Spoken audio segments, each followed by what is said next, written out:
Researchers have stressed that how you space seedlings influences the forest's ability to resist drought, fire, and disease. But it's still unclear whether foresters are embracing such practices on the ground.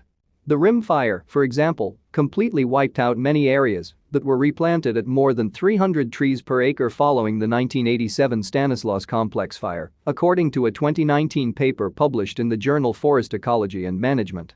Packing so many trees together, some researchers say, can exacerbate drought and encourage the spread of crown fires. Land managers should, in many cases, be planting as few as 70 to 150 trees per acre, said Malcolm North, lead author of the paper and prominent forest ecologist at UC Davis. Planting patterns may also matter. North advocates for planting trees in widely spaced clumps as opposed to the pines in lines approach often favored by the timber industry after clearcutting.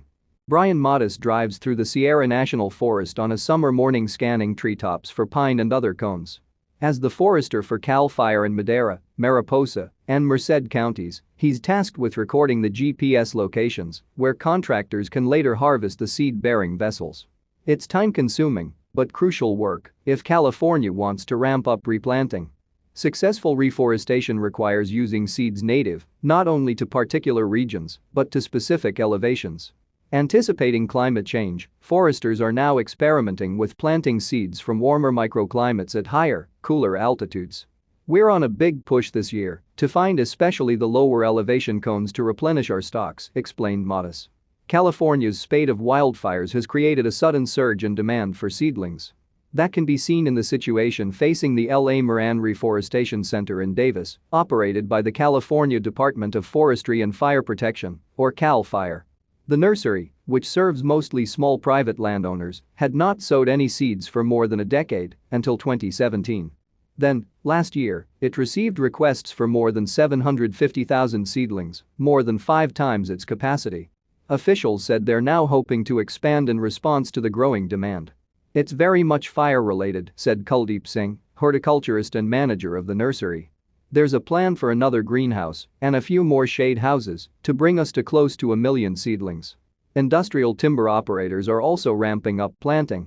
For example, Cal Forest Nurseries, the largest supplier of conifer seedlings in the state, planted 30 million seeds this year, up from 24 million in 2020. That's not the case, however, with California's national forests, which have experienced a majority of high-severity forest fires in recent years. Gary Klein, manager for the Forest Service's nursery in Placerville, said his operation hasn't dramatically increased its output. Rather, the nursery has been steadily producing about 4.5 million seedlings a year.